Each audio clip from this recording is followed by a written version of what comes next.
Ako Secretary. po talaga umaamin. Talagang gustong-gusto ko ang humba. Oh, see? Nasarapan si attorney. Sabi. Oo.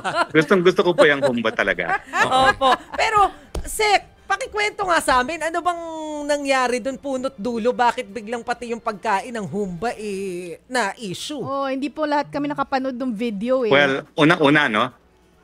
Ewan ko ba kung ano nangyari dyan. Kasi tayo mga Pilipino, alam naman natin, nakaugalian na natin, hindi dapat nanunumbat pagdating sa pagkain. Ako nung una, iniisip ko, baka naman iba lang ang palaki sa amin, no? Pero talagang hindi talaga. No talaga yung panunumbat pagdating sa pagkain, no? Pero nangyari po talaga dyan ay sa Duterte Street, meron pong nag-birthday. Pero alam nyo naman, sa birthday, dyan sa Duterte Street, kanya-kanyang dalam ng pagkain. Hindi naman na naghanda yung birthday celebrant, kundi iba't ibang mga grupo, nakaugalian na yan, talaga nagdadala ng pagkain dyan. Now, hindi ko alam na meron na palang nangyayari kasi ang papel ko naman dyan sa Duterte Street, yung mga bumibisita, nakikipag-picture-picture, kasi pag wala naman Duterte, wala naman silang choice, ako lang makikita nila, no? So, sa ayaw at sa gusto nila, ako lang ka-picture nila, no? So, busy ako nakikipag-picture sa mga bagong dating, may mga bagong dating galing Germany, may bagong dating galing Toronto, na narinig ko na may isang DDS na sumisigaw. Yung pala, ang sabi niya is, bakit nyo kami binabastos pati dito? Hindi tama yung mga ginagawa ninyo. Ang background information dyan, dati kasi meron ng same katao din, no? Same tao rin na matalik na kaibigan ni Alvin, na ginawang issue yung pagkakain dyan sa Duterte Street. No? At napakasama nung sinabi na kumakain daw ng human feces yung mga DDS dyan sa Duterte Street. No? Na talagang naging dahilan kaya galit na galit yung mga tao na bakit ginagawang issue yung pagkain sa Duterte Street. No? So in any case, pa-picture-picture ako dyan, meron nang nagagalit, meron nang sumisigaw, hindi ko alam kung ano nangyayari. Tinapos ko muna yung picture-picture, tsaka ako lumapit. Doon ko nalaman na picture ko pala yon na kumakain. At yun nga, sinusumbatan na ba't ako kumakain ng di umano, humba na galing doon sa birthday ng Alvin. Sa totoo lang, hindi naman si Alvin nagdala noon. No? Mga supporters talaga nagdadala na pagkain dyan. At hindi naman yung pagkain talaga ni Alvin. No? So ako naman, hindi na sana ako kukuha doon sa lugar na yon kasi maraming tao doon. I'm always concerned na baka hindi sapat yung pagkain. Kaya ang ginawa ko, kumain na lang ako ng spaghetti actually. Tapos, yung nagluto kasi ng humba, ang tawag ko mami. No? Kasi yung unang nagstay ako dito sa The Hague, matapos ako lumipat from a refugee center, doon ako nakatira sa kanya. Tawag ko sa kanya si Mami Janet.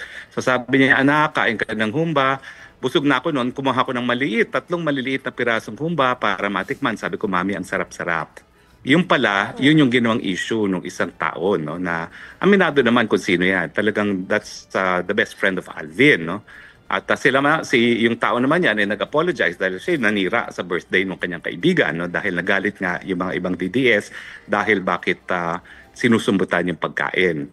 Actually, yung picture, ang kinakain ko doon spaghetti. Kasi hindi siya humba man lang ang kinakain ko. Although aminado ko, kumain ako 3 maliit na piraso ng humba kasi nga ang nagluto noon yung aking Mami Janet. So yan po ang punot dulo. Ako naman, ang sinabi ko lang, people need to take a stand on what is right and what is wrong. Kasi nga, this is not the first time na merong nanumbat sa pagkain sa Duterte Street. Yung from the same person na kaibigan ni Alvin, nanumbat din siya before, na yung mga DDS daw, yun nga, kumakain daw ng human feces. No? Tinabi niya na in Tagalog yung human feces na parang napaka-gross naman sabihin yan. No? So actually, yan yung history na talagang the same person has been making an issue about food. Ako talaga, I really thought it was a matter of upbringing until people told me, kay mayaman, kay mahirap, tayo mga Pilipino, pareho ang kinagulian. Hindi sinusumbat ang pagkain. Pero, Secretary, doon po kasi sa, I think FB Live yun, no, ni Alvin, may na-mention na hindi naman talaga humba yung pinag-awayan. Politika daw. Gaano po ito? Okay. Meron bang ganon? Well, I wouldn't call it politika. Kasi yung grupo ni Alvin at saka itong tao na kaibigan nga niya na nanumbat, ever since, ayaw nila sa DDS. Ayaw nila sa maisog. So ako naman, bilang dating gabinete ni Tatay Digong, ang nais ko magkaisa sila. So nag-schedule pa ako ng kumbaga peace dinner. Ako pa nagluto, pagod na pagod ako. Hindi ako nagluto ng humba no, nagluto naman ako ng kare-kare no. Para nga pagkaigihan sila. Kasi feeling ko, hindi naman po pwede na nagkakawatak-watak pa yung mga supporters.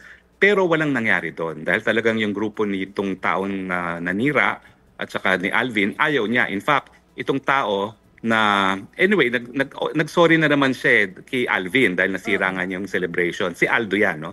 Aldo, si Aldo at least pumunta doon sa peace session na pinatawag ko. Si Alvin did not even go. So parang hindi accurate na politika. Talagang sa mulat mula, ayaw nilang DDS, ayaw nila ang maisog. Okay? For whatever reason. It could be personal, pero sa akin, hindi naman po pwede na you have nothing to do with yung maisog, lalong-lalo na kasi yan yung social movement na sinimulan talaga ni Tatay Digong dahil ang gusto nga niya pagbabago sa lipunan. No?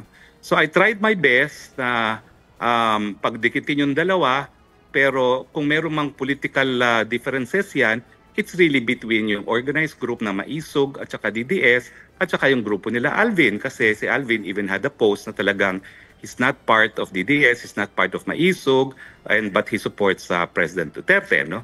So sa akin, okay yon, no one is forcing naman.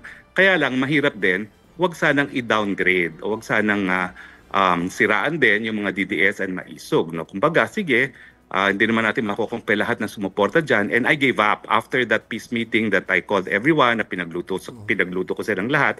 I gave up. Ang sabi ko na lang, sige, basta lahat kayo sumuporta kay Tatay Digong. Pero dumarating dun sa punto talaga na yung parang nag-aangkinan na, no? Which I think is very unhealthy, pero wala na akong magagawa. Ganyan talaga.